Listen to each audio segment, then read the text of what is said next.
খুব সহজেই মাছের কালিয়া ঘরে কিভাবে বানাবেন একদম ঠিক অনুষ্ঠান বাড়ির মতো টেস্ট হবে। তো সেই রেসিপি আজকে আপনাদের সাথে আমি শেয়ার করব।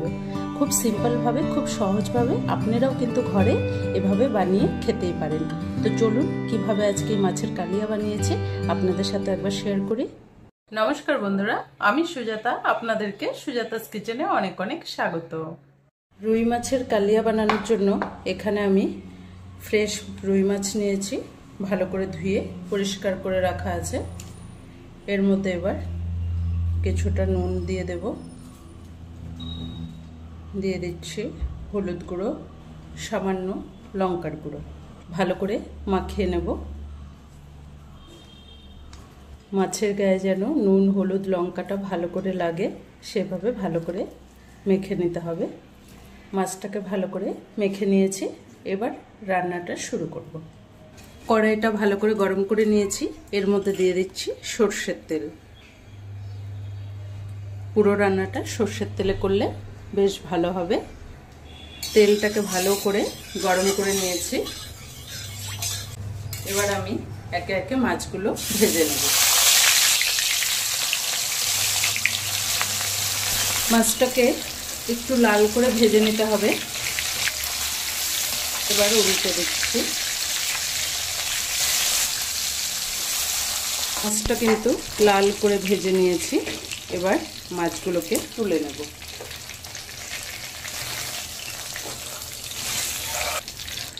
এবার এটাও ভালো করে লাল লাল করে ভেজে নেব।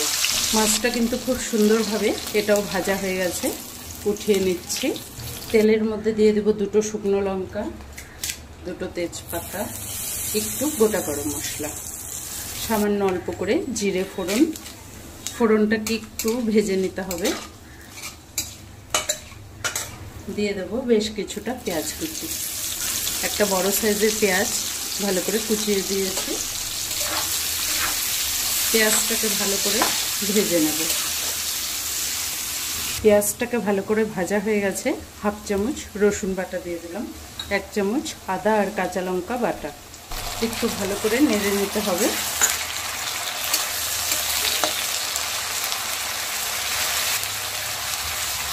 আদা রসুনের কাঁচা গন্ধ চলে গেছে, এবার দিয়ে দেবো একটা বড় সাইজের টমেটো বেটে নিয়েছি।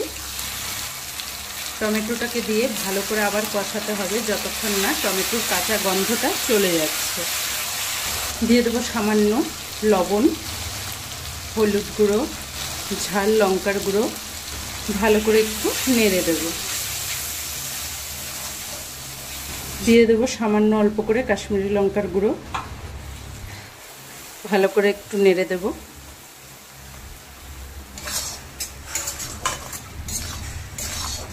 দিয়ে দেবো হাফ চামচ জিরের গুঁড়ো, দিয়ে দেবো হাফ চামচ ধনে গুঁড়ো, ভালো করে মিশিয়ে নেব। মশলাটাকে ভালো করে কষিয়ে নিয়েছি, এবার দিয়ে দেব এখানে 3 থেকে 4 চামচ টক দই, ভালো করে ফেটিয়ে নিয়েছি আগে থেকে। টক দইটা যদি বেশি টক হয় তাহলে একটু কম দিতে হবে, আমি এখানে বেশি টক নিইনি। দইটা দিয়ে সাথে সাথে ভালো করে কিন্তু মিশিয়ে দিতে হবে, না হলে দইটা ফেটে যাবে। এবার দইটা দেওয়ার পরে আরও কিছুক্ষণ ভালো করে কিন্তু কষতে হবে, যতক্ষণ না দইয়ের থেকে কাঁচা গন্ধটা চলে যায়। যতক্ষণ না দইয়ের থেকে তেলটা ছাড়ে ততক্ষণ ভালো করে কষে নেব। 2-3 মিনিট ঢাকা দিয়ে রেখেছিলাম। মশলাটা কিন্তু খুব সুন্দরভাবে কষে আসছে। সামান্য অল্প করে চিনি দিয়ে দিলাম, চিনিটা বেশি দিলাম না, 1-2 দানা একটু চিনি দিলে রান্নাটা কিন্তু সব মশলার সাথে ব্যালেন্স হয়ে যাবে। আরও 1 থেকে 2 মিনিট ভালো করে কষে নেব। মশলাটাকে ভালো করে কিন্তু কষা হয়ে গেছে, খুব সুন্দরভাবে কষে নিয়েছি মশলাটা। এবার আমি দিয়ে দেবো এখানে সামান্য অল্প করে গরম জল। গ্রেভিটা আপনারা যতটা রাখতে চাবেন ঠিক ততটাই কিন্তু দিতে হবে, আমি এখানে বেশি গ্রেভি করব না। ঝোলটা ভালো করে ফুটিয়ে নিচ্ছি।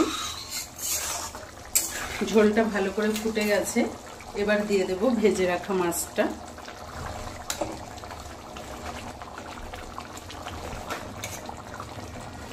মাছটা দিয়ে 1 থেকে 2 মিনিট একটু ঢাকা দিয়ে রাখবো, যেন মাছটা সুন্দরভাবে মশলাটা মাছের মধ্যে ঢুকে আসে। 2-3 মিনিট ভালো করে ঢাকা দিয়ে রেখেছিলাম। মশলাটা কিন্তু মাছের সাথে খুব সুন্দরভাবে মিশে গেছে। এবার আমি এর মধ্যে দিয়ে দেব সামান্য অল্প করে ঘি, দিয়ে দেব গরম মশলার গুঁড়ো। তাহলেই কিন্তু আজকে আমাদের এই মাছের কালিয়া একদম রেডি। এভাবে আপনারাও একবার বানিয়ে দেখবেন, দারুণ টেস্ট হয় কিন্তু। উপর থেকে দিয়ে দিলাম 2টো চেরা কাঁচা লঙ্কা, সামান্য অল্প করে ধনেপাতা। 1 মিনিট ঢাকা দিয়ে রাখবো, তাহলেই কিন্তু আমাদের মাছের কালিয়া একদম রেডি।